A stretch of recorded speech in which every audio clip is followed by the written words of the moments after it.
Thank you. Hi, everybody. We're going to start off by letting you all know you all have opinions, plus or minus. Please feel free to speak your opinion on all the subjects that we're doing now today. My name is George Adams, chair of this, or co-chair for this committee. And the icebreaker will be, what song do you know every single lyrics to? Mine would be basically 38 Special, The Southern Boys. You can either write it in the chat or you could say it here on the recording. So I am going to pick James. Yeah, I'm ashamed to say I've been thinking about this question because I had the benefit of knowing about it for a little while, and I mean, there is a very goofy song that I can recount, which I will not regale on recording here, of about this woman talking about how she could be a stewardess, you know. I can save you all. Look to me when the plane begins to fall, that sort of thing. But other than that, it's I have to get the lyrics on a lot of them. So sorry for ducking out of that. But the artist is Maren Cadell, by the way. But and I'm the engagement strategies manager here at ODHS. George, you going to keep calling people? Yeah, Andrew, what about you? I'm Andrew. I'm a senior business analyst for the One Online portal and the mobile app. And for me, a few years ago, I would have said something like 90s, 2000s alternative, like Radiohead, Modest Mouse, something like that. But with an almost 2-year-old in the house, it's all row, row, row your boat, itsy bitsy spider. That's all that's in my head these days. Cool. Ruth? I don't think I know a song with all the lyrics. Okay. Randy? I'll echo what Andrew said about, the 90s music. But also you could probably guess this, but the Brandy You're a Fine Girl song, because I've had so many people sing it to me throughout my life. It was unavoidable. Okay. Vanessa? Spice Up Your Life by Spice Girls, of course. Cool. Oh, by the way, Vanessa is another co-person for this committee. Angel? I would have to say Dreams by Fleetwood Mac. Cool. Mariah? I would say anything like Megan Maroney recently or Morgan Wallen. I'm pretty good with those songs. I'm a lyric person, so I memorize them. Can't remember most things to save my life most days, but songs are something I'm good at when I like it. Cool. Susan? Susan, with the Community Health Centers of Linn County, I've got Happy Birthday down. Cool. Cool. Okay. So let's go down to the next one and I'll leave it to James.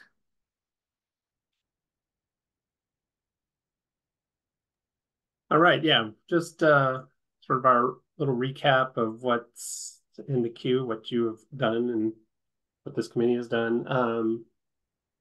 The ERDC, letting people know who are in ERDC if they're still connected to their childcare provider, that's been done, but it's going to be, well, I guess it has hopefully been done for the mobile device since August 11th, is a few days ago. And the college students being able to, or the prompt for college students to upload their financial aid. That one, yeah, still. That one, We got the verbiage in, so that's targeted for September 8th, September 4th build rather. And now we go on to let's see, clarifying how the relationships work so it's a little more intuitive for people when they're entering what their kids and siblings and spouses are. That's coming up next month. And all our big work about report a change is now scheduled, and it'll be done in parts, and hopefully it will not look like a complete mess when it's doing this in parts. But Samantha assures me that it won't be any worse than how the request to change currently looks. Okay. So did we go over 53, right? Already? And the report change screen, right? Yep. Okay. Did we go over the already on 40 behind the screen before? Yeah. The one about if you go back a slide, Angel, yeah. The prompt for the college students to make sure they upload all their financial aid documents. That's coming next month. Okay, so 40 is coming next month. Mm-hmm. And 25 is when? 25, back in the previous slide, that is that's been done. We're all hopefully wrapped up, unless you heard differently, Andrew. Nope, that is now in the system. Yay. Ruth? Okay. Yeah. On the number 40, on the college students, we were talking about working with the different colleges to make them understand what's on the portal and how it would work. Was anything ever done on that? I have a meeting with the college navigators person literally tomorrow, and we'll talk about, I think last time we had just had the meeting, so now I'm about to have the meeting. We have a monthly check-in. I'm going to check in with her and let her know. Okay, so thank you. But Ruth, thanks for flagging that too. Guys, James, who's doing the prompt with this mouse that's going around?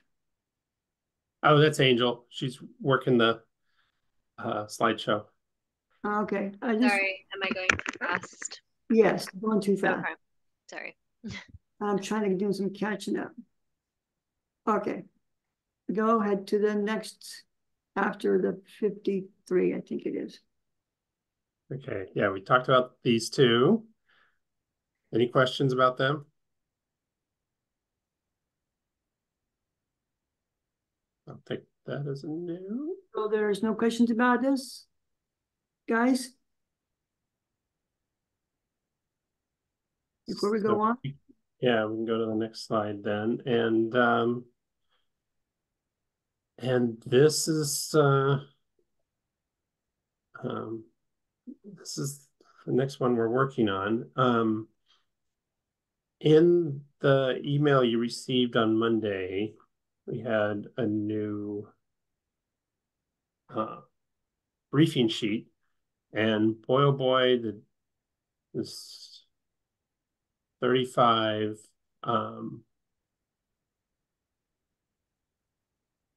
a bit more complex than well, I mean, I guess it's not more complex. It's just we have to break it into separate parts. So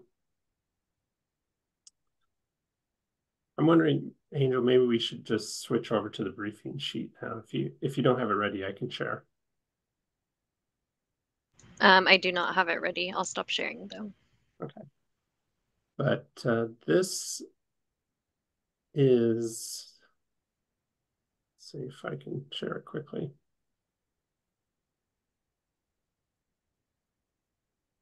There we go.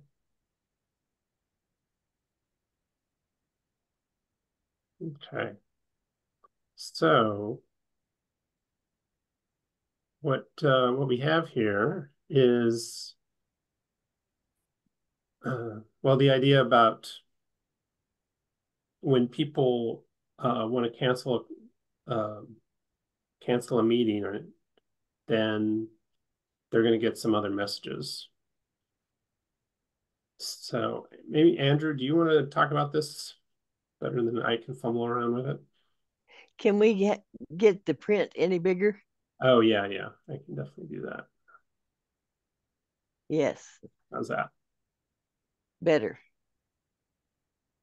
So yeah, currently in the system, the way it's set up is when you cancel an appointment, it just sends a task for one of our workers to contact the user who canceled and reschedule that appointment. But there's no way for the staff to know what's a good time to contact, what's a good time to reschedule the appointment.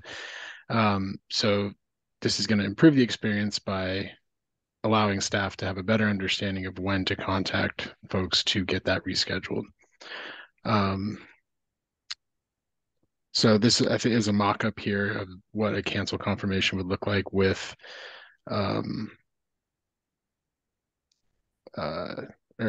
I'm sorry, actually, I think this is what it looks like currently. And so these are the options they have: to keep the appointment, cancel and call me to reschedule, or to just cancel the appointment. So the new functionality that we would add to this would add a pop-up when they select cancel and call me to reschedule that prompts the customer to provide the best day and time for that appointment, and add text to the task that's generated on our worker side that helps them have a better understanding of what works for the user. Yeah, we talked about this last month, but we didn't have a mock-up and have the briefing sheet ready. But there was definitely interest in in this proposal. So we would need new text. As I recall, let's see, this first one, there's several, we've broken into several parts, but yeah, so this first one is, from my understanding, is specifically about when it's good to reach out to have this rescheduled. And then the second part that I think we'll get to is more about what's the reason for canceling the appointment. Now, are the people that are in the state branch offices that are helping with this, are they going to understand this? Yeah, definitely. And this is, I think something that we hear also from the ECIC group, which is the staff kind of version of this meeting, that this is something, it's not working for either group, either the users or the staff, because, staff want to make the best use of the time that they have to efficiently help the users. And if they know when's a good time to call and reschedule, then it's going to be better for everyone. We're going to be reaching the users when they're available. We're going to be making calls that are successful and getting appointments rescheduled at times that work for folks. So that was a long answer to your question, George, but yes. Okay. So what do you guys think about this? And another option too is to walk through all the different parts too, so you can see the whole picture. We've only talked about the beginning part. Okay. So what do you guys think about this? Brandy? Nessa? Sue? Susan?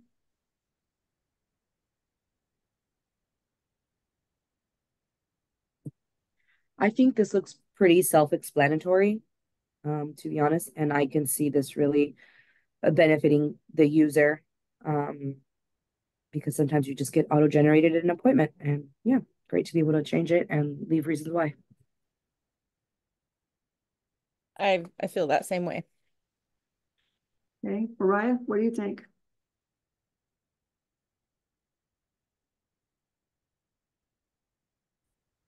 Ruth? I think it puts flexibility into it so that there's more options. Okay, Susan? I think it's helpful for everybody. Okay, Sydney? I agree. And then with the time that they're including that works for them, is that for like a good time for them to be called to reschedule it, or that's like the new time that they would like the appointment to be, or kind of both? Like, this is just a good time for me. Do we know? Well, I to me, believe you just said that it's rescheduling. Okay. Yeah. I believe I asked this question last time and they said that they would reschedule because if they have them on the phone, there's no point to do a second call. So then that's when they're going to be moving the appointment to, if I remember from last month's discussion. Yeah, that's correct. We would ideally be getting a time that is good to call them for the appointment, because you make a good point that if we have them on the phone right then, we're going to try and connect them with an eligibility worker. So That's great. Thanks, Andrew and Vanessa.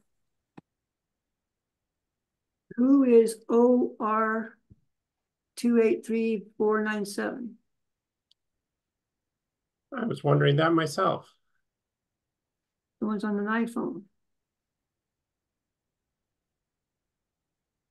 Who's on that number? Please speak.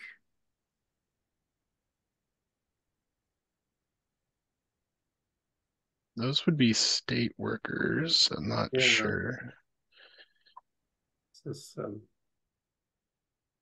Mariah, did I already ask you? Sorry, I was double muted. This is Michelle, the OR number with the applicant portal technical team lead. Oh, okay.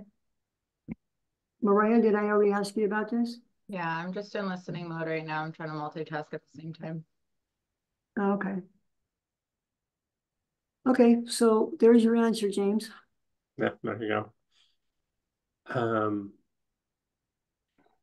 And so then kind of the second part to this, if anyone didn't have a chance to read through what's on the screen here, this is proposing an additional option for if they select just cancel and not cancel and reschedule.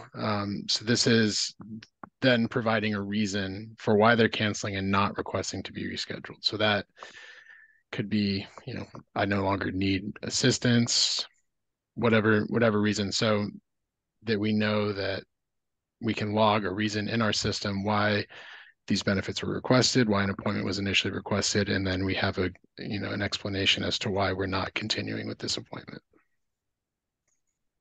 Question I want to ask is this going to be on both computer, app on the phone, and tablet?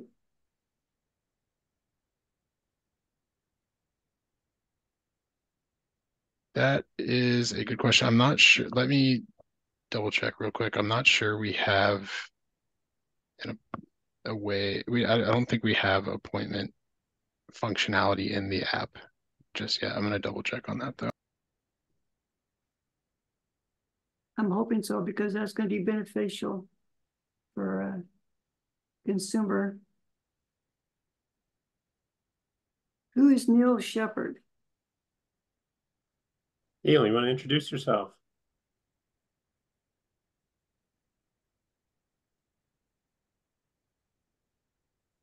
Neil? Almost.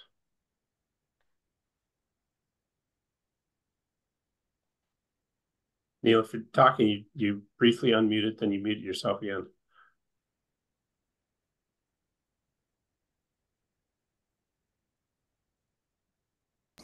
While we're waiting for Neil, yeah, to clarify, we don't currently have appointment functionality in the app. So that's something that hopefully we'll be looking to add as we build out the app further. But right now, the mobile app is limited to what functionality a user has as compared to the web version. So to answer that initial question, this would just be in the web-based version of the portal. Okay, I get a message from Neil. It's not letting him to unmute. And so is the other person that had the issue on Zoom. Hmm. So, so you guys like this idea, right? Question I want to ask before we move on. Would you guys also prefer this to be on an app if it's possible, guys? George, I think that's actually part of the third part of this request is proposing to add that to the app. Oh, I didn't see that part, sorry. Yeah, so I apologize. We hadn't gotten there yet, and so I guess we can talk about that real quick. Fairly self-explanatory as well, but we're going to proposing to add a manage appointment screen to the mobile app. So this functionality, as well as other appointment managing functionality, would then be added to the app. And a note here is that we would try to push this forward as a work item. But if not, that would be part of a CR, which is a larger change request in the system. Okay. Okay. So since I've already talked about this and you guys are okay with this, what's the next thing down here, Andrew? It says text, do none. There's not going to be any new text required for the mobile part, is all that's saying. Okay. But there is one other twist to this too, is this for request 39, and that is adding appointment cancellation details on the worker side, which seems a little weird for this group. But Andrew, anything you can say about this? So yeah, this is I think, as you mentioned, just because of the total scope of both these asks together, this was kind of broken apart into multiple pieces, and this is the worker facing side of that that is going to allow us to log reasons for cancellations on the worker portal. So again, the point of that is to identify why customers canceled the appointment and saving staff from having to research that information, allowing them to respond or act on those cancellations quicker. And we get to put notes in there, right? Yeah, so essentially the note that, so let me back up. This would be usable for any sort of situation where a customer would cancel, not just through that new functionality we're adding to applicant portal, but anything that was logged through that functionality in applicant portal would show up as notes here. Looks good to me so far.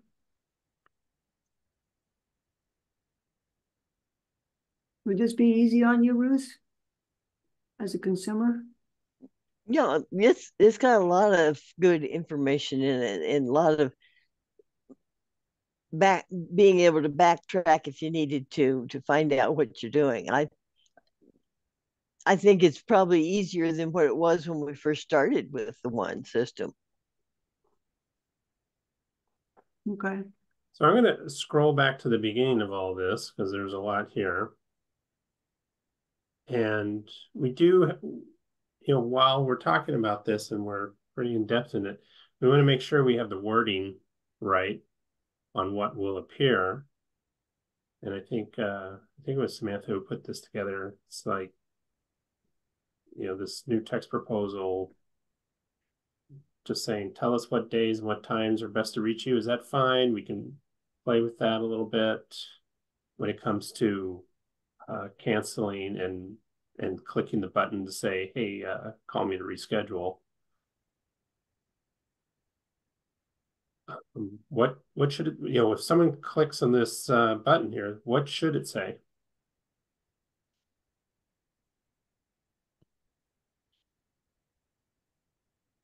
Are you talking about what's in the square with the green buttons? I think so. Well, go ahead, Andrew. Yeah, so this proposed text that tell us what days and times are best to reach you. When you click this middle button, cancel and call me to reschedule, it's going to have a separate pop-up that pops up with an option to enter what days and times essentially is best to call and reach you. And what we're asking is what's the best wording for that? Yeah, so to reiterate, it'll be a new screen that pops up after you click that cancel and call me to reschedule.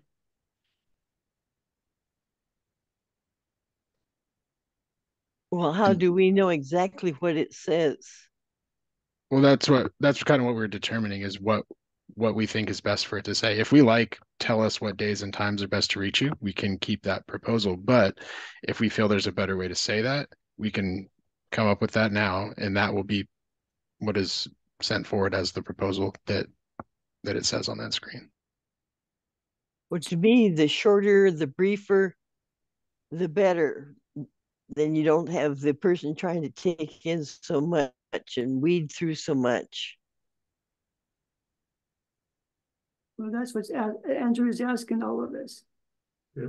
He's asking us, him and James are asking us about this text and this.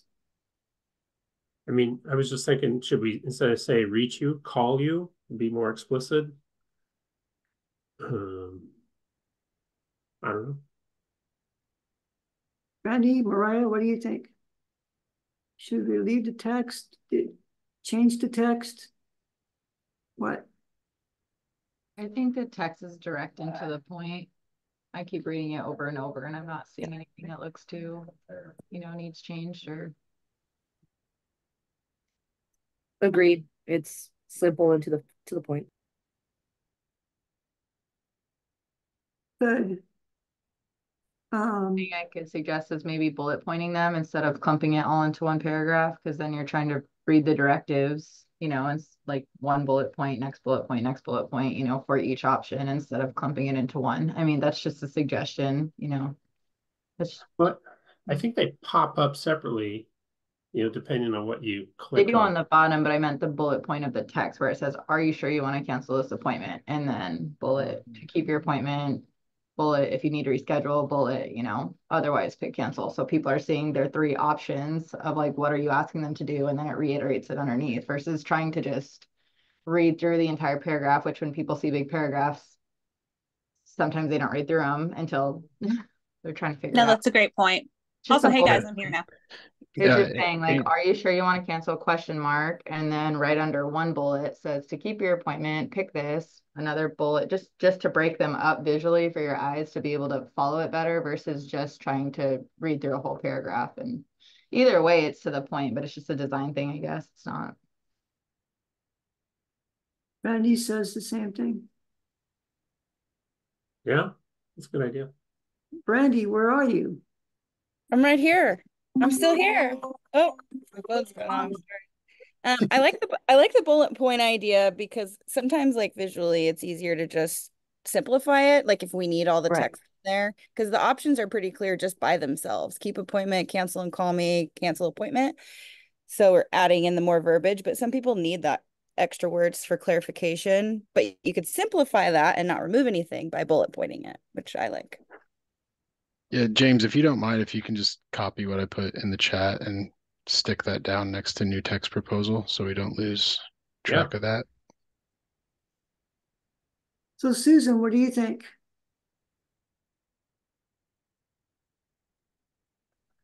I think the text is fine and the bullet points is a good idea. Okay. Yan, who is Yan? Yan Tran?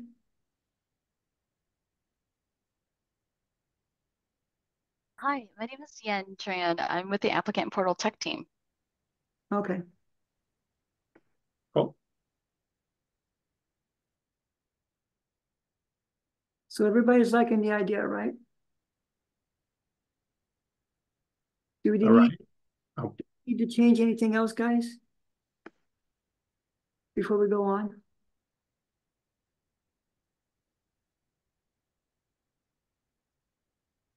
Since there's no more responses, I think we should just move on.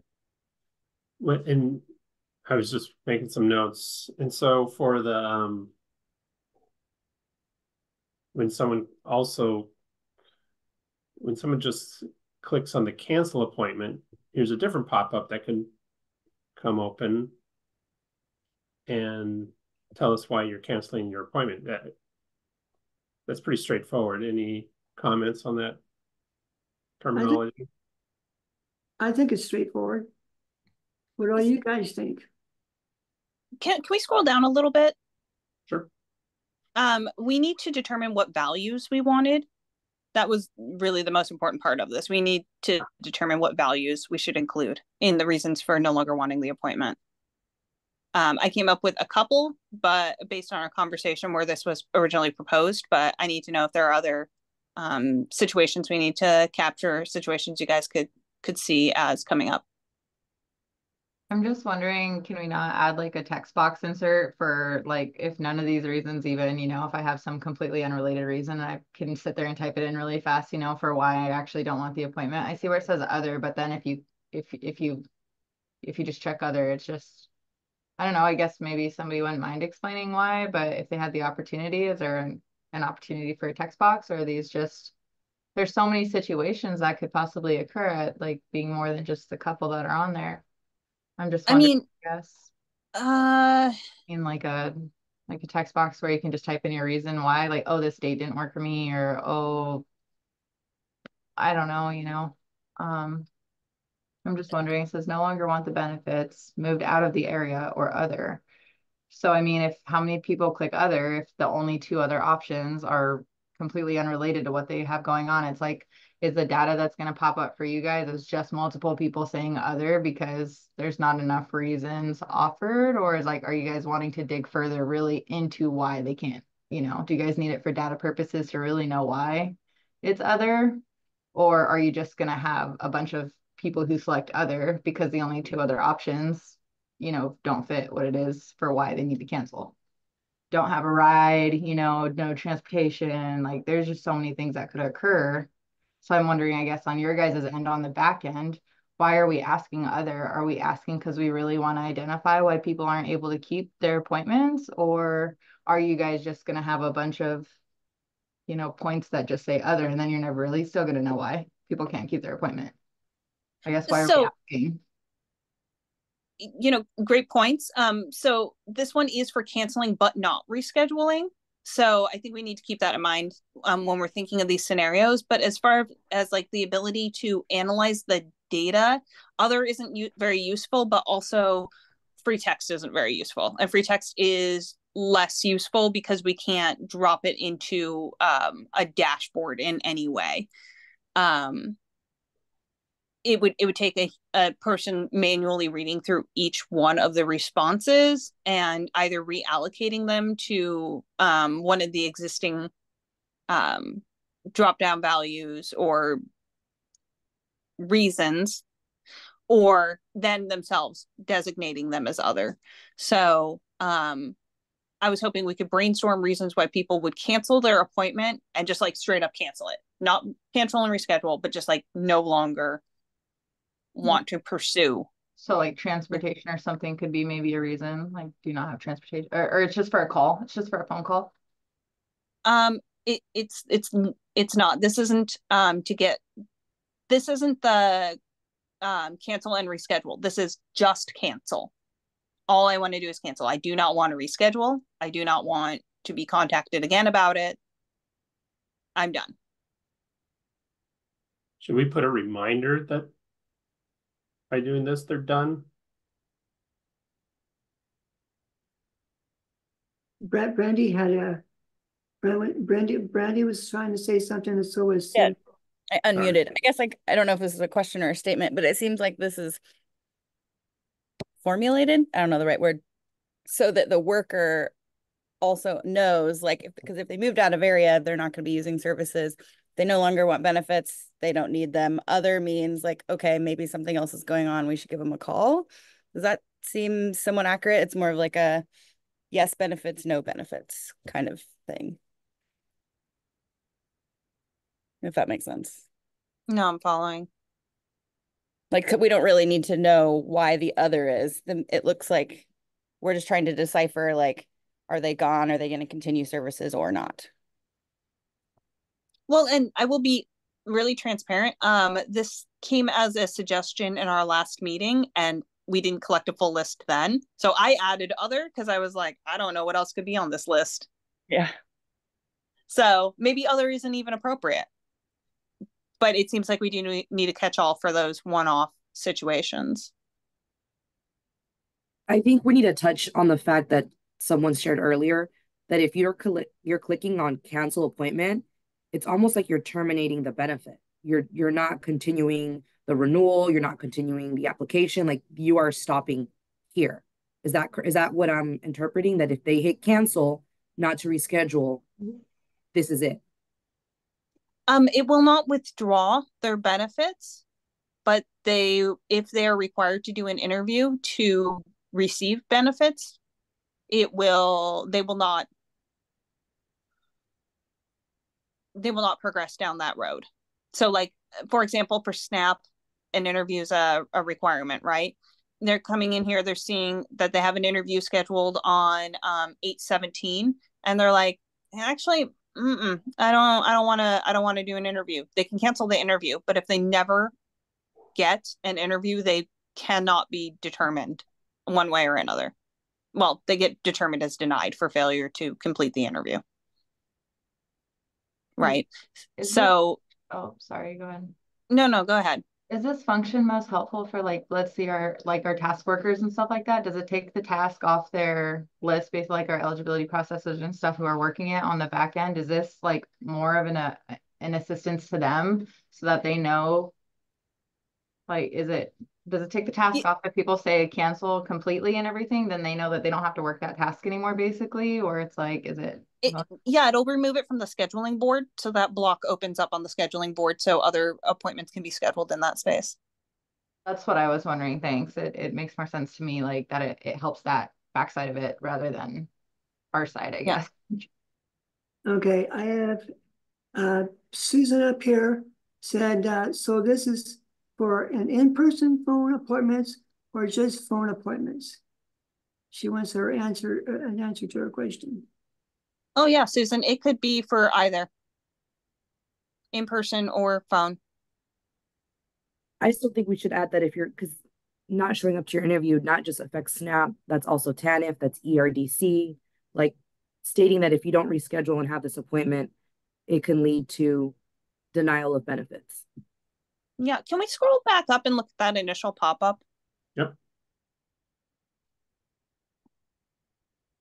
So Susan, did you get your answer? Yeah. Susan, did you get your answer? Yeah, I guess that would make sense to add like transportation issues if they don't know if they have an option of like doing it an app like or interview over the phone. Like if they're scheduled an in-person appointment and they have to cancel, that would be an option of no transportation.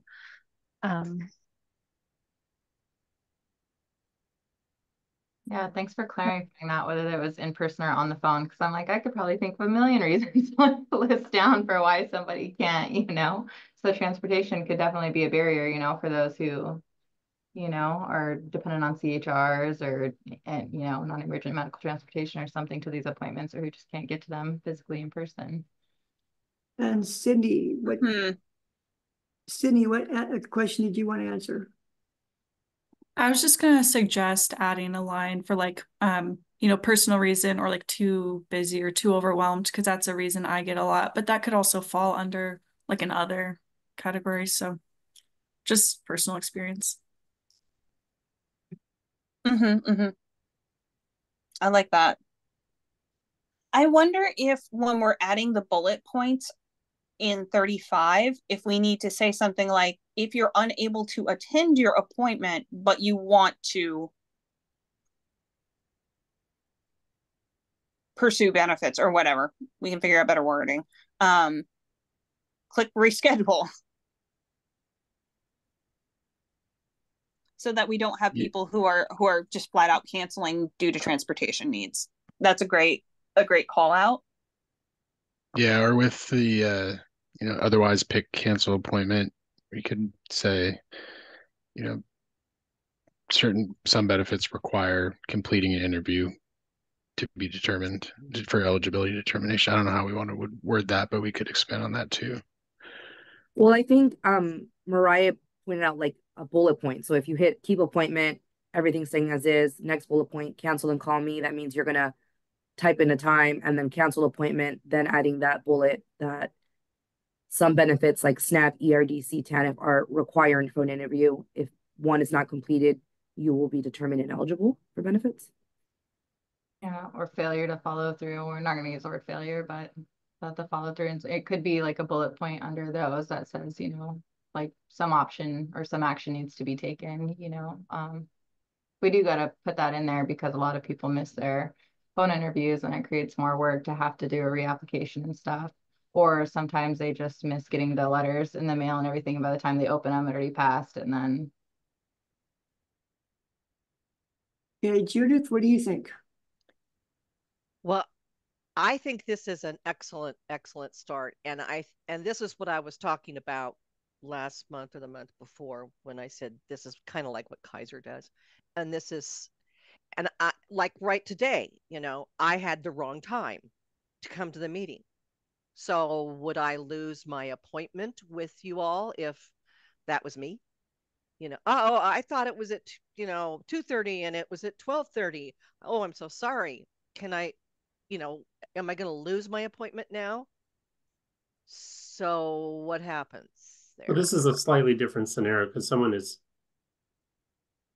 canceling. Maybe it's the morning of, and they're like, I don't have a car, or, I don't have access to the car where I thought I would. So canceling call me to reschedule is because I cannot get there. It says I have a doctor's appointment or I have to take my child to see a stepfather or I have a court date. Right? Yeah. Okay. I don't think it needs much more explanation. I think it's great. So we're all in agreement with this? Well, I still think we need to add more options as to why they're canceling. Like, I think there was only two, which were no longer want benefits, moved out of the area. Sometimes people think I may not be eligible for benefits or may not be eligible for benefits, do not have necessary documents to complete application. I think we'll soon have other coverage or other insurance available to me.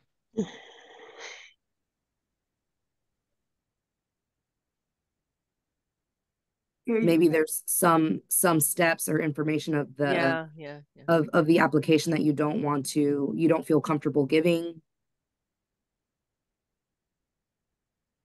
or sharing.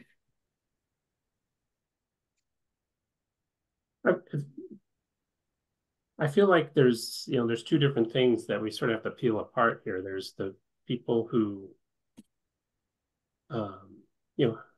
realize they have a conflict and they want to cancel and reschedule. And then there's the people who are panicked and like, I can't make it. I'm just going to click cancel. And then what? Yeah. And it would be nice, because some of the people who cancel are like, yeah, I'm leaving the state. I don't need to deal with this. Or I married a rich person, so I'm not going to be getting this. Right. I'm no longer interested. Right. Yeah. But it'd be, I don't know. I guess I don't understand screens well enough to know, how are we making sure that we're not getting people who are canceling just out of panic on this? I think too, like I don't know. I feel like it's just almost too complicated in a sense where if you're going to cancel, like, I think if you guys aren't worried about the data for why people are actually canceling and trying to solve those problems based on why people are canceling, then it's like, I feel like we're prying at a certain point too, where it's like, they really need to know like why. I think if you hit cancel appointment, another pop-up should just occur in red that says if you are still needing to receive benefits, of some sort, this is going to, cancel it out together, and just letting a person know that if you choose this option, this is what's going to happen. It's not going to be processed at all, versus where it says, oh, cancel and call me to reschedule. That's great. So you click that, and then it takes you to the part of, oh, put in when works best for you, you know, and we'll have a worker. Because I feel like if we're getting to cancel appointment and then we're trying to think of X, Y, and Z and a million reasons why people need to cancel, it's like, if you're not really interested in the data for why somebody's canceling, then it's like, why wouldn't we just put a follow-up underneath it in red? That's more of like an emergent kind of thing where it's like,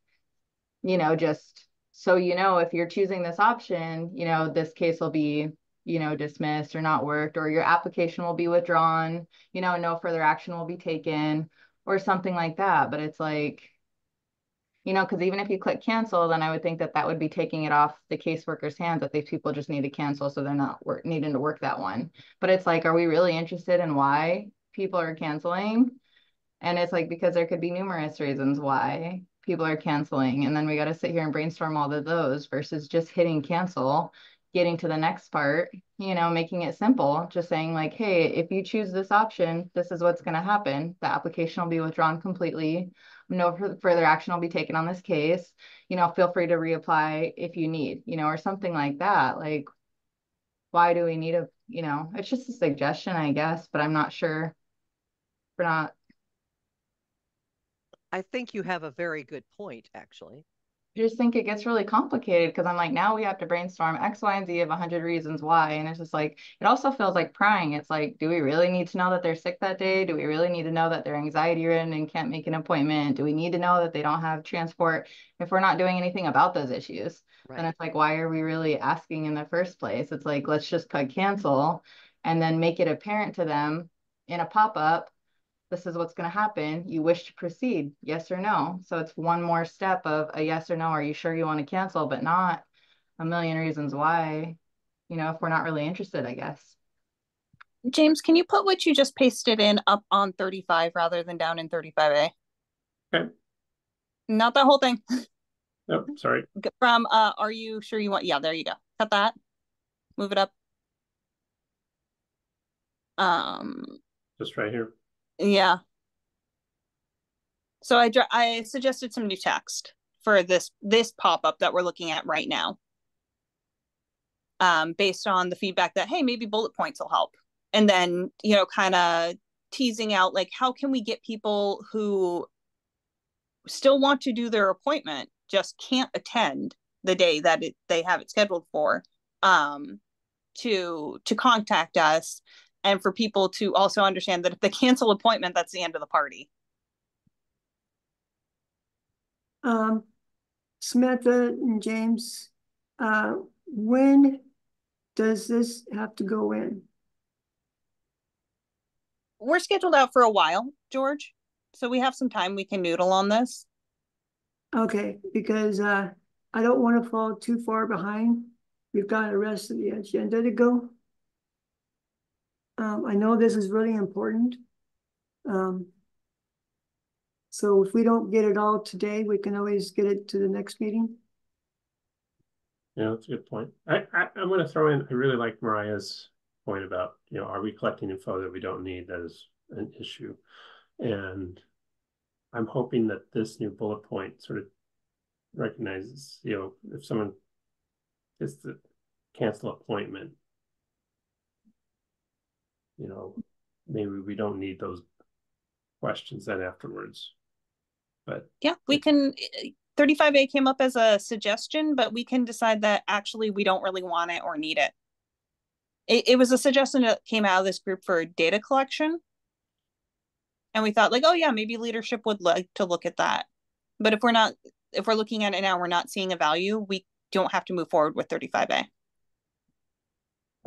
Well, it's hard because I see the value of us giving folks the option to reschedule.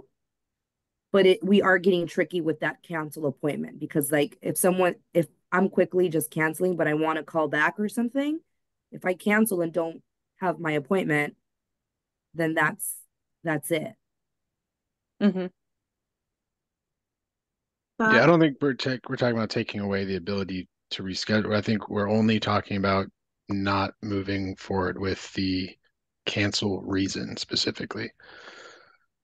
Yeah, I'm just sorry. I was just trying to think of how to simplify it. I think if it's, oh, keep appointment, then you see one pop up that says, great, we can't wait to work with you, or we look forward to seeing you. And then on the next one, cancel and reschedule. You have one pop up that allows them the option to do the time. And then the third, cancel. Oh, red bullet point. Are you sure you want to do this? Yes or no? This is what's going to happen. Just make it simple like that and give them one click option, but not like the whole broad end of trying to figure out, why, because everybody's, yeah. So that's just a suggestion. And they're not all bad. Susan brought up something that would say, I would like to add to Samantha's text that the application will be denied once the deadline passes. That's what she wanted to bring to the table. Okay, so James, if you can write where it says denied, if you can remove the at the end of that sentence, yeah.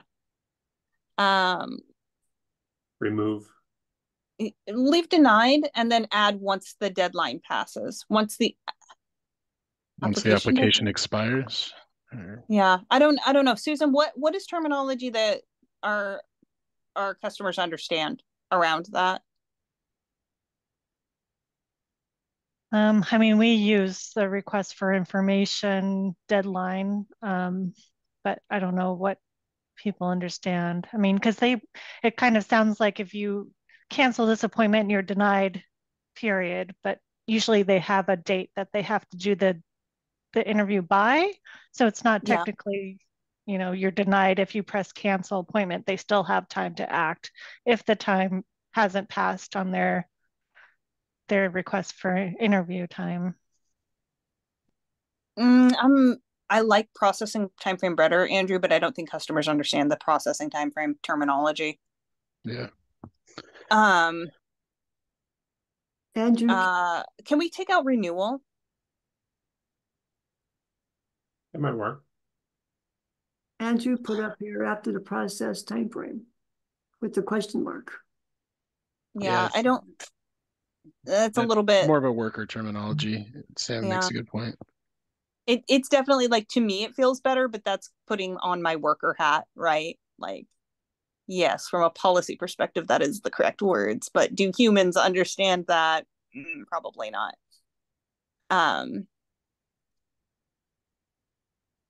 Interview deadline? Oh, we could say that. Yeah, interview deadline.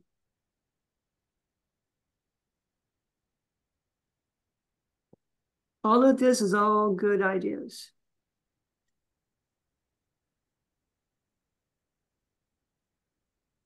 Question, why were they asking for data collection on why, like, is that going to lead towards positive change? Because I mean, there are folks that do pull out applications because of the application process and what's being asked of them.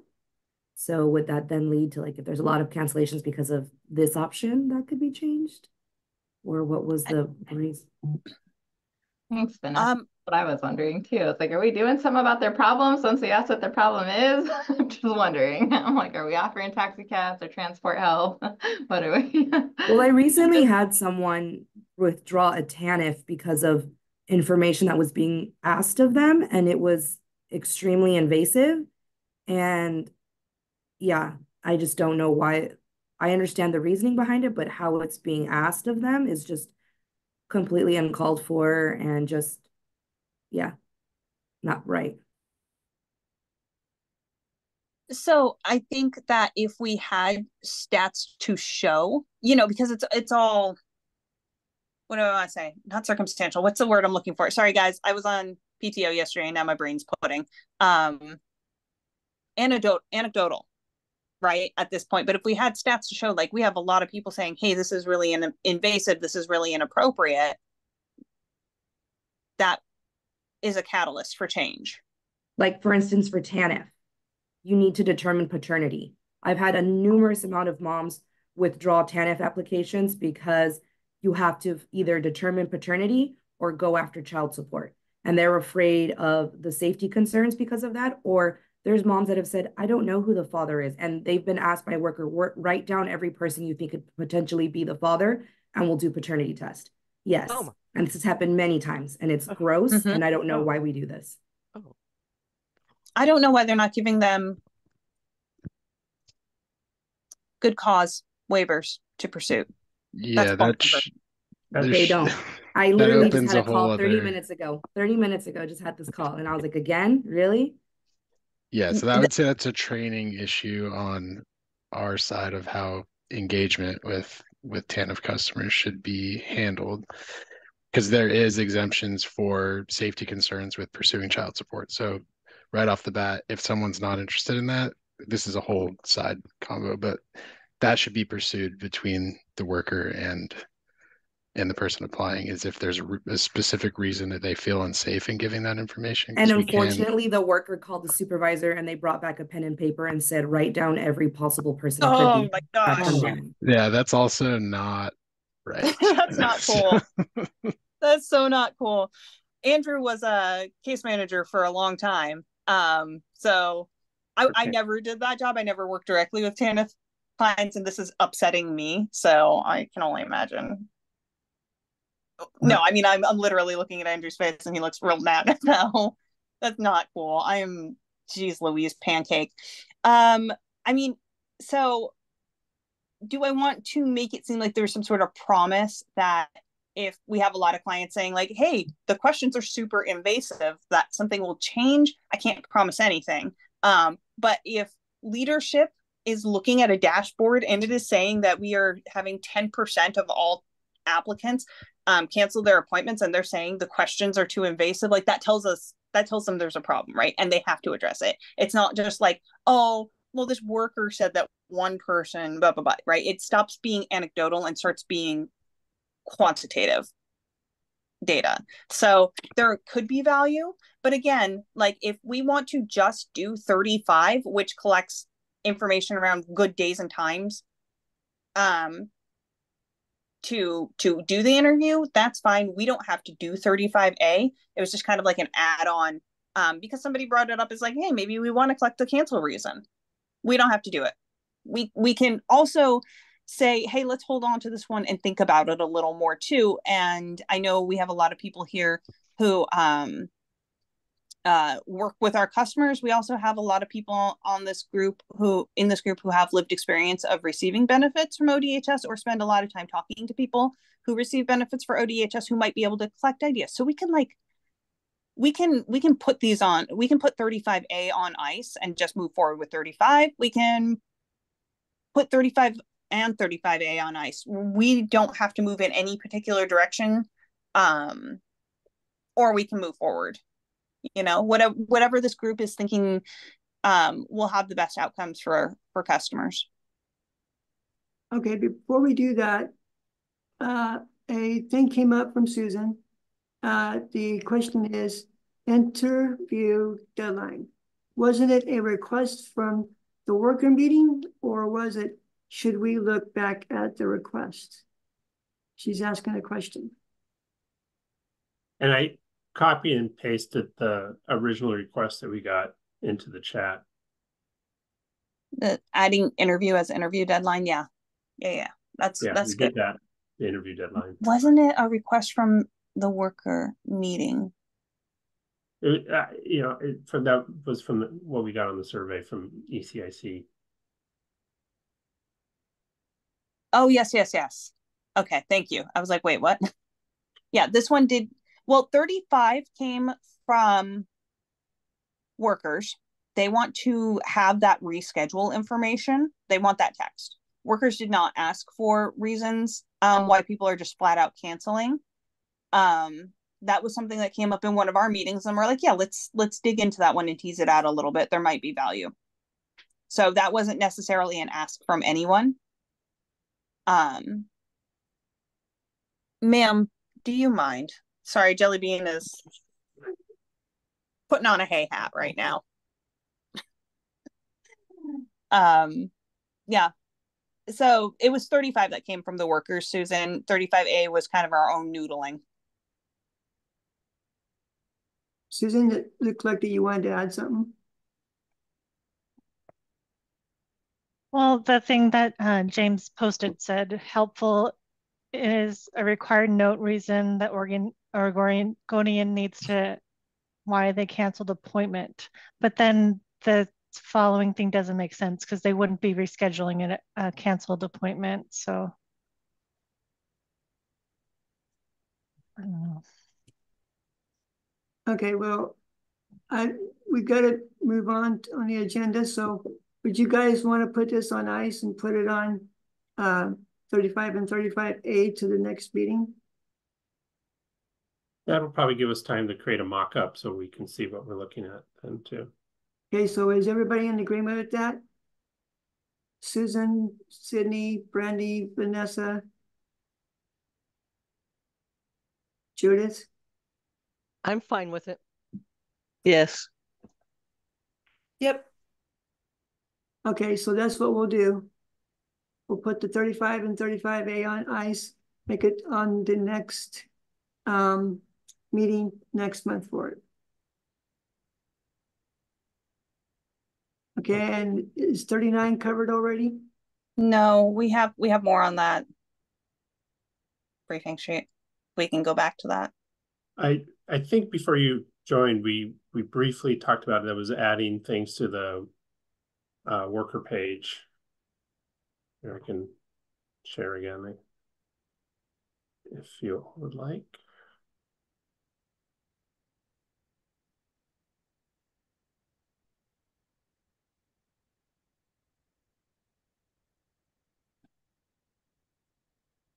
This is what we were talking about, Samantha. Okay, yeah. So that's 39. And this was again like no real customer impact, but it does take all this new data that we are asking for and plops it in where a worker can view it. Yeah. And the worker is the one that adds the notes after when they no, this note will actually come over from when the customer says I need to reschedule. Of course, that's right. It's cancel and reschedule. They add the note, whatever text they want to add. I was trying to think like if I was a customer, how would I put this? I would probably say I don't work on Tuesdays and Thursdays after 3 p.m. are good. And I'm reliant on medical transport. So a phone interview is better. Like that's information that I would add potentially. And we would want to drop that in that notes section. So this really just takes everything we're doing in the 35s and makes it visible for the workers. I just already know that Deloitte is going to tell us that there's multiple work items and I'm anticipating that and splitting it out. That's good context though, because I don't think we just asked for times. We didn't ask for anything else when it came to cancel and reschedule. So adding like possible assisted transportation, things like that would be good. Yeah, definitely. And that might be detail we want to continue to add to 35. Yeah. So we're going to put 39 on ice too? Yeah. So. Okay, so either Angel, Andrew, or Samantha, who's ever doing the thing for this, putting it on ice. We're taking 35 and 35A and 39 next meeting on ice. What about 35B and 35C? I didn't know we were having it. Yep. And we can put them on ice too. It's true. If we're going to get to the change requests, we're going to need to hop on over. Yes. So how many 35s is this, Samantha? Listen, when I originally brought 35, you guys had so many good ideas. I look like just like a mad person, just all the scribbly notes I had. I was trying to take them as fast as I could last time. So you guys really gave me a lot to think about on these. So it's 35, 35A, B, C, and what else? And 39. Yeah, it's 35A, B, C, and 39, just for fun. Okay, so who's ever writing them down? I don't know who's doing it. Is it Angel or is it? I think we're all getting notes together. Yeah, I think this is James driving at the moment. But yeah, I think all of those are kind of a package deal. So I think if we're putting one on ice, we would put all of them on ice. Yep. Okay, let's do it in the next meeting then. So when we have our pre-meeting before the real meeting, we'll just talk about it. Just don't tell Deloitte and Chet that it's package deal, but yeah. Yeah. Okay, so let's go on to the rest of the agenda. Yeah. I'll stop sharing. maybe. James, does Smith already know about the other ones we went through already, right? The 58? Yep. The review, the recap. Yeah. Well, actually, we're overdue for a break. Why don't we take a break and then we will jump into change requests and vote by breakout session so you can discuss the individual change requests. But let's get back with at 10 to 2 at 1:50. Okay. Okay. Hey, Samantha? Hey, George. Did you kind of All right. So what's our next step, James? Well, we've got a whole new topic. Angel, do you want to bring up the presentation?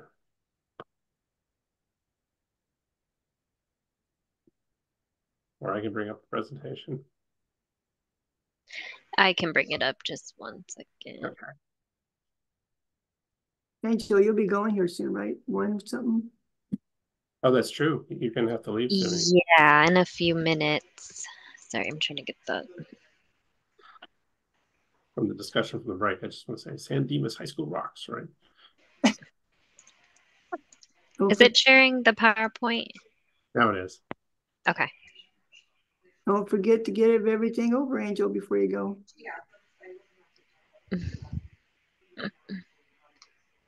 Are we on this or breakout session? List of change requests. Yeah, that's where we should be. All right.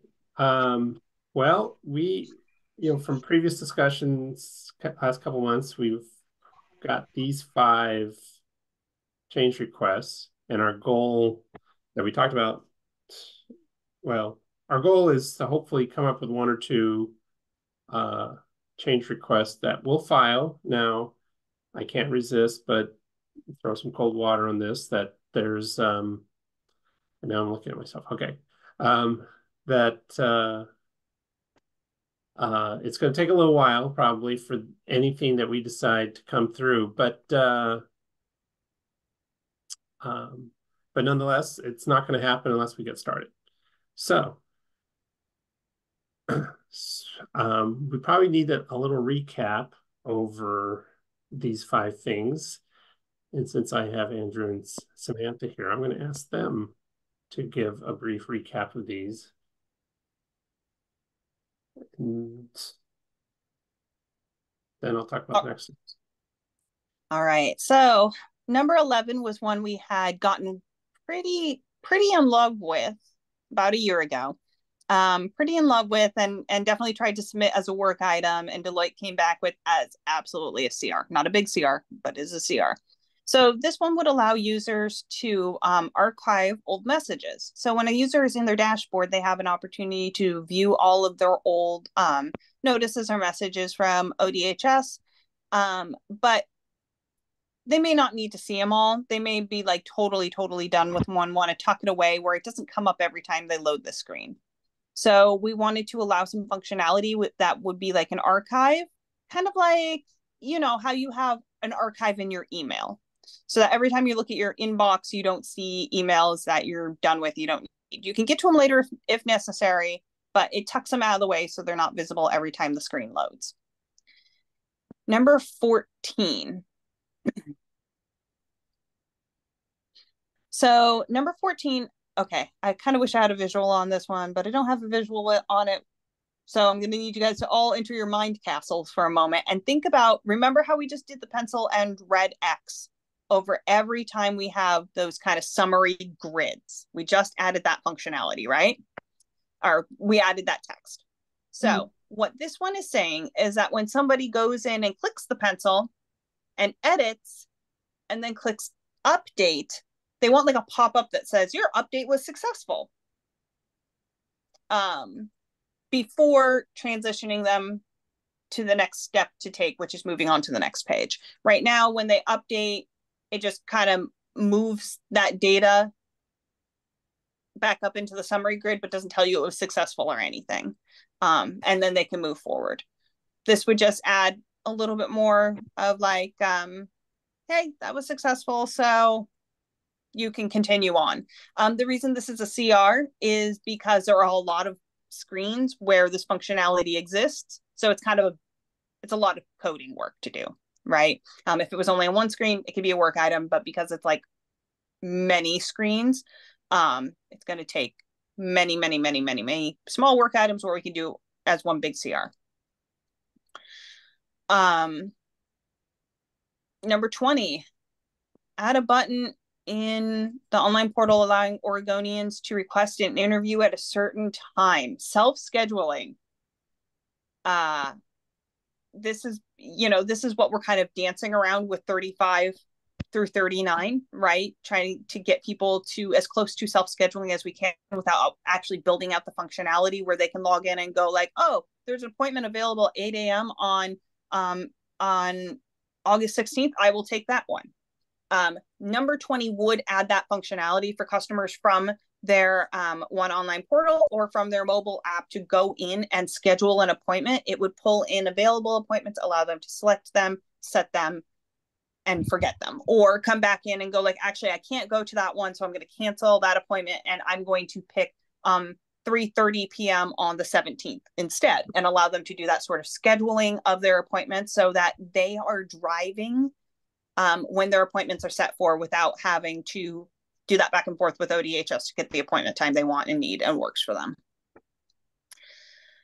Number 22 was a pretty big overhaul to some of the text around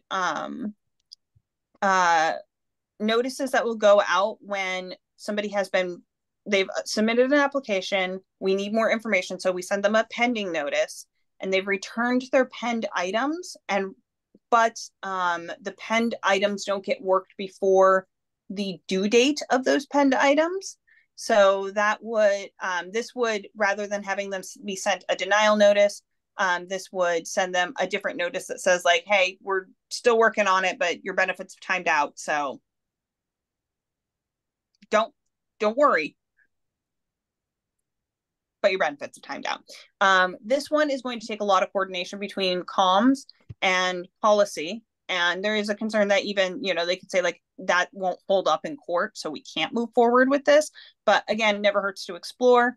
And if it's something, we're saying that we want to do this exploration of how we can change the system functionality so that it's not denying people who have done everything they needed to do. We can have that conversation. We can decide that we want to prioritize that one. And the last one, 45. So currently ONE allows people to go paperless for every notice that is generated out of the ONE system. However, there are still some notices that aren't sent from the ONE system. One example of that would be the form to add an authorized representative to your case. That one is manually mailed by workers. And what this one is saying is, hey, let's create a functionality where a worker can, do that notice that is outside of ONE and upload it into ONE and have it go out through ONE so that the customers are getting it in their message center as well. And if they are paperless, they don't want to receive paper notices, they only want to receive digital notices, we don't have to mail that paper. It will just go into their message center that they have already said they want to use for all of their correspondence with us. So that is our 5 potential change requests that we can move forward and discuss. I saw Ruth has her hand up and I know I was yapping. So Ruth? Well, I've been concerned in that we are jumping back and forth in what kind of a label we are putting on the people that are doing this. Sometimes you say they're customers, sometimes they're clients. Do we That's need me, to, Ruth. That's a me problem. Need to settle on a definite definition to stick to? That's an agency-wide problem, actually. But go on, Sam. What was that, James? I was just saying that is an agency-wide problem. I've been here 4.5 years, and it's like we cannot make up our mind. Part of it is different programs have different names, and here in the ONE system we're combining it all. And so it's been a fight that no one has really decided to just lay their body down to push forward. Everyone's still just using different terms, and I know it's confusing and frustrating. Yeah, I've been here for 15 years, and I can tell you, Ruth, about every 2 years they change up what they want us to use. And at this point, I try to stick with customers because I believe that's the last one I was told. But when I started, it was clients, and then it was recipients, customers, beneficiaries, Oregonians, and then I think we've come back to customers. It's killing me. We had participants. Oh, we had participants at some point. Yeah, yeah. Yes.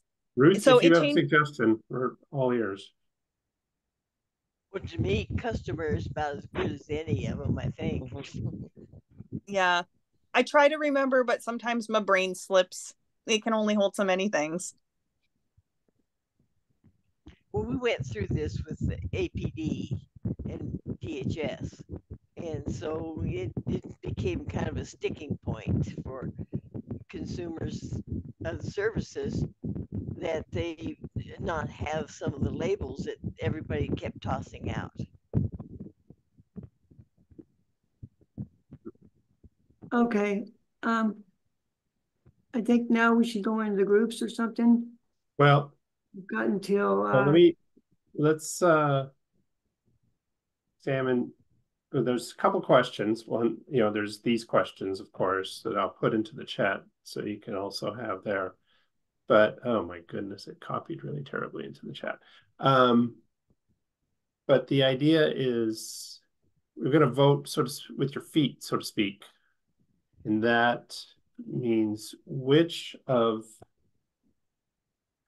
these 5 would you want to, discuss with some other people? And in the and so in the breakout session,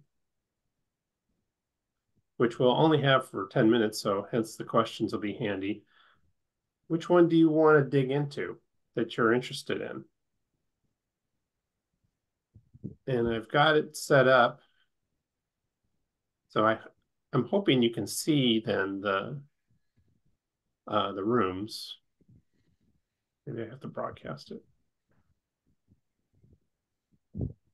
I don't think I've ever done this, but oh no, while I was sharing my screen as well. So I'm a little fuzzy as to what you're seeing, but I'm assuming you can see your rooms. And so this is this is your opportunity to decide what you want to join. And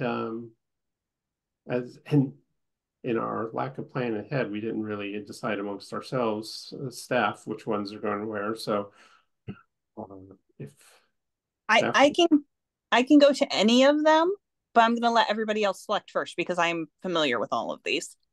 Yeah.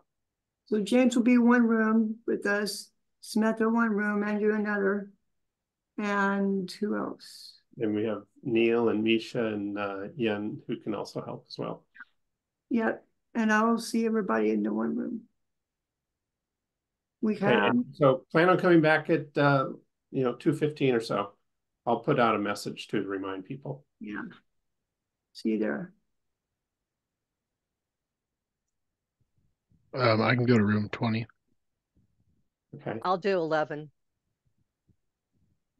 I don't know what room you guys are talking about. I don't have what you're talking on. Ruth, go down to the bottom. Go ahead. No, you go ahead. Okay, I was going to say down at the bottom of your screen, you'll see like this bar that says join audio, start video, participants, chat, share screen, record, captions. One of them says breakout room. Oh. It's like 4 squares. Click on that and it should bring up a pop-up that will allow you to go to any of these rooms that are of interest to you. Oh, wait a minute. Which? Oh, wait. I don't have that, do I? I don't know. I don't know if I have it either. I'm looking.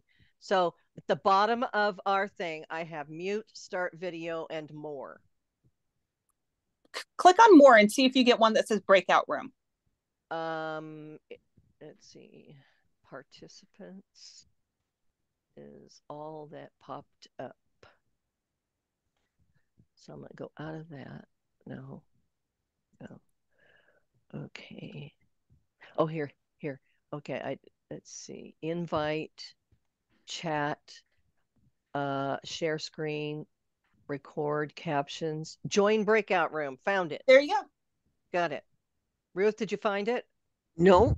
Okay, do you have a little thing on the bottom of your screen that says more with 3 dots on it? I've got 3 dots, but no more. Okay, open the 3 dots and see what you get. Okay, I joined the breakout room. Okay, good. So I did too. I'm gonna. Okay. Okay, wait. I don't want that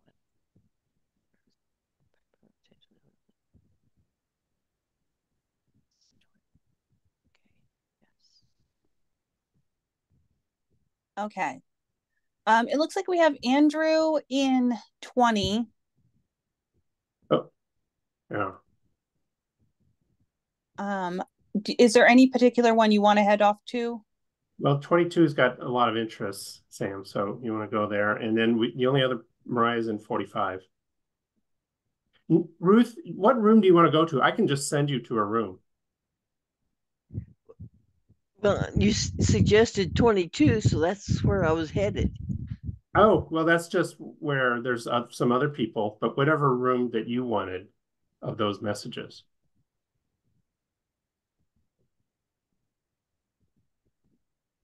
Well, I think they're all pretty much, we've got it whittled down to where to me, there isn't a lot that needs done. I'm gonna jump over to you said you were going to 22, right, James? Or do you want me to jump over there? Yeah, why don't you? Okay. Oh, good job, Ruth.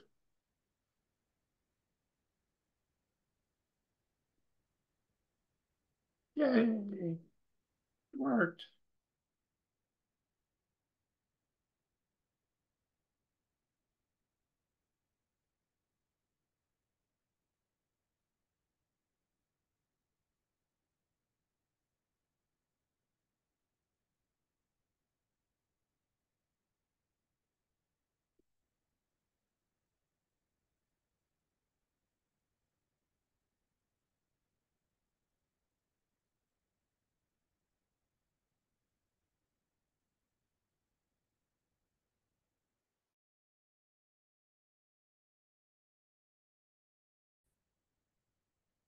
All right. I know that went by very quickly for you all, but start sharing the screen again.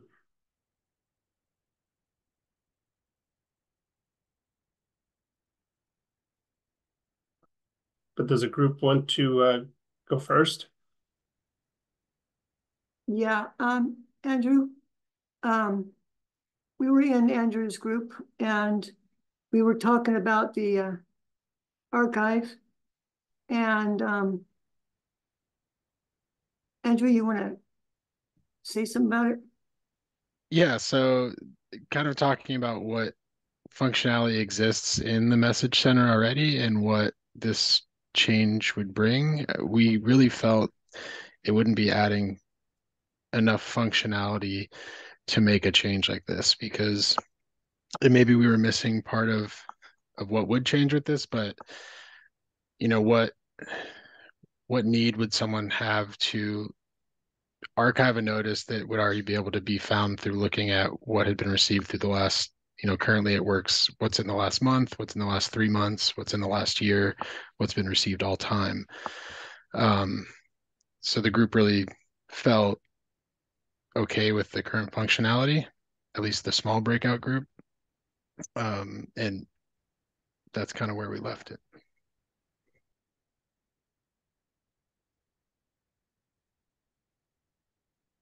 Who's next?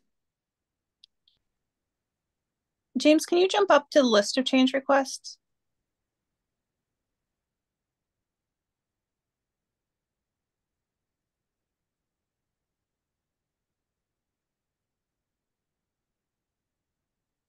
22 and 45 are the two other groups here.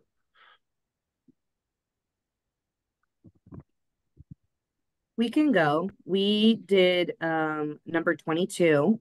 We're gonna keep it chocolate cake per Samantha's request. And this change would benefit folks not having a hard denial. So with this, it's folks have turned in their documents, they've had an interview, but an eligibility worker has not had the opportunity to work those documents before their expiration date. So they're given a denial notice, even though it's still pending. So it's request to keep it at pending, so folks don't feel, oh no, and to avoid confusion that they're not actually denied, they could potentially be approved because they're just still pending. So yeah. Does Team Chocolate Cake want to add anything else that I missed?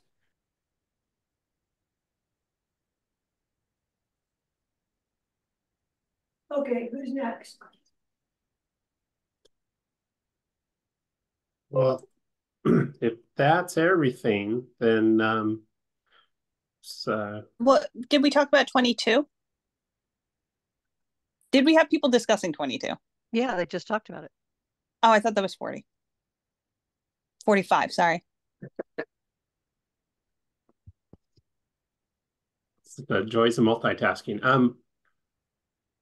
But 45, where Mariah was the person who joined, and then she was accompanied by a whole bunch of ODHS staff. But the idea of, actually following through, when you have the questions about, hey, do you want to go paperless? Well, in that case, it would benefit. I mean, let's start with who it would help. It would probably be younger people who would choose to not get all these mailings, and it's confusing when you're getting multiple mailings, and it's probably a little easier to organize, but not necessarily that much. When you're getting it electronically.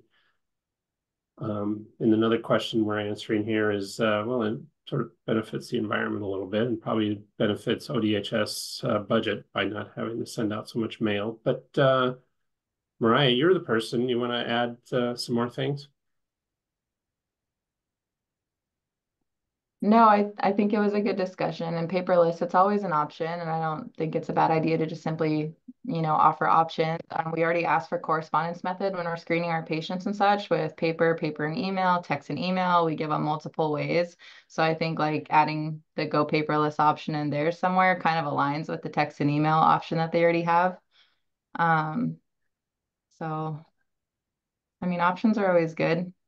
And then again, for the environment and not wasting so much paper. I just got to the point where I assist so many customers who just disregard their mail these days because they get such an influx of mail that it gets overwhelming and they stop reading it. And then I usually end up having to go into their messaging system in the ONE portal anyway to refer to the letters that they say that they got or didn't receive to find out what's going on with the case anyhow.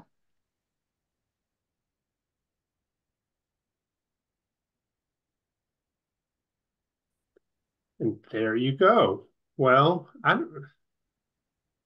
so we yeah, so 45 interest, in a sense, one vote, 11, you had 3 people, but not a tremendous amount of interest coming from it. And then we have 22 where there was a lot of interest. So now we're going to do away with the other one, right?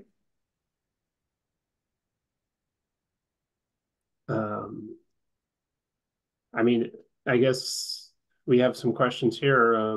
What else should be considered? Are there questions, concerns you have about this changing the notice when there's pending info? Well, when people have info they need to get in.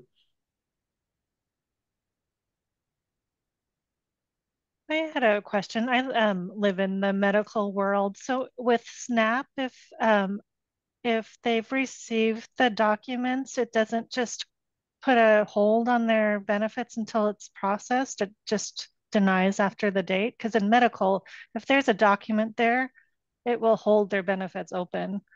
Why can't that be in SNAP as well? So Federal really rule. and it also depends on what's being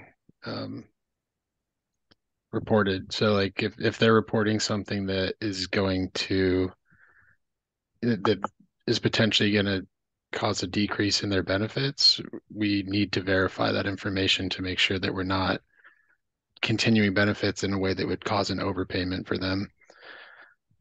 Things like that. Yeah, it really comes down to the differences in the federal rules. SNAP's been asked a couple of times, and not just SNAP, also Cash has been asked a couple of times if they would like to continue benefits past the recertification due date in these scenarios, and they've said nope, it can cause overpayments. So yeah, it's just a kind of a different party, unfortunately. But I think, moving towards a letter going out that's a little bit softer than you've been denied, but instead explains, hey, we got all your stuff.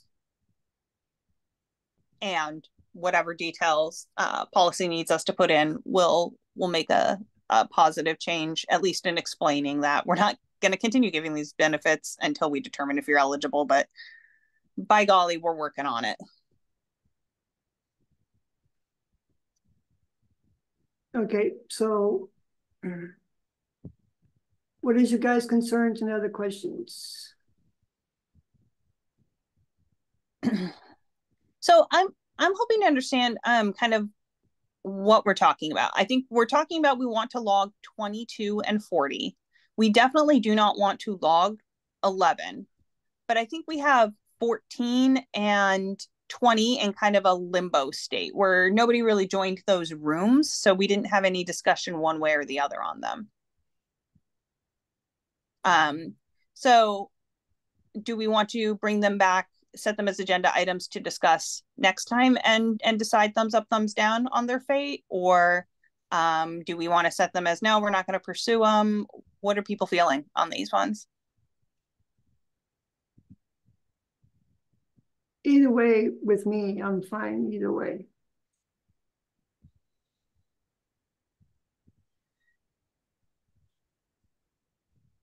Aren't we already dealing with 20 in a different way? That's what I was thinking too. So what 20 does is allows them to schedule for themselves. Like go in and see what appointments are available on Tuesdays. Oh, there's a 3 p.m. I want to schedule that 3 p.m. So it will allow them to actively schedule rather than request a reschedule and then wait for the department to hopefully pick a date that works for them.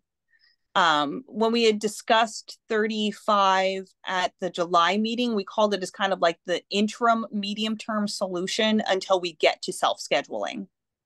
And so self-scheduling is more like what we had in those like Kaiser Permanente situations where you go in and you pick the appointment you want from a list.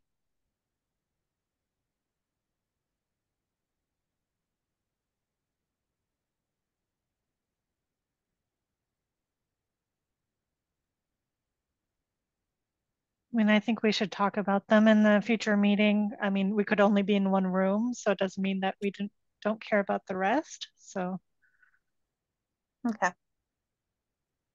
Does everybody else feel good with that? We'll get 22 and 45 logged. We'll mark 11 as not interested in our records. And then we'll bring back 14 and 20 for future conversations to discuss if we want to log them or not. Okay. Okay. Well, guys, I gotta go because I've got 5 minutes to get to my ride.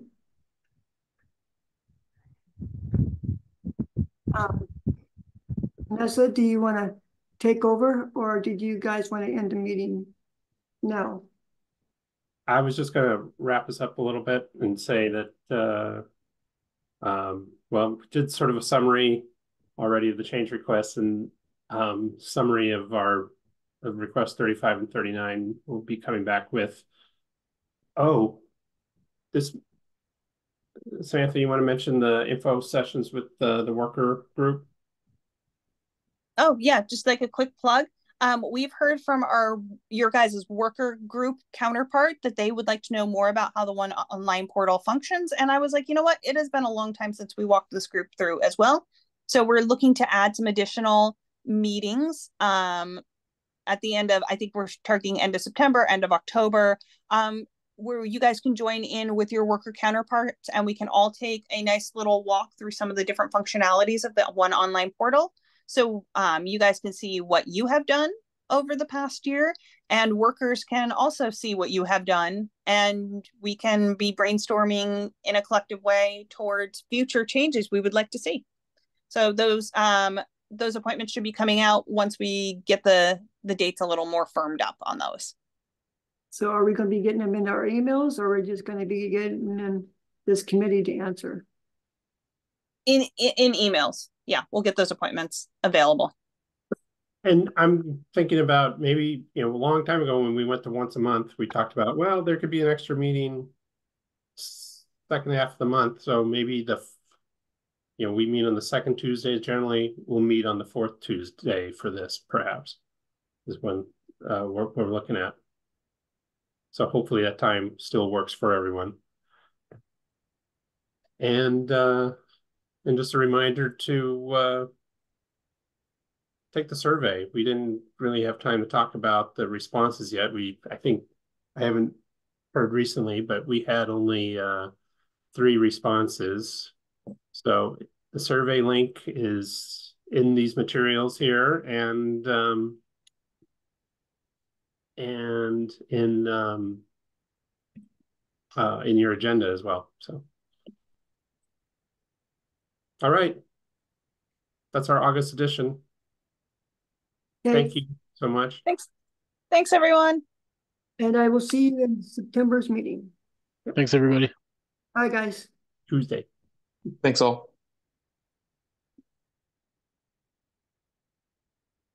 Thank you.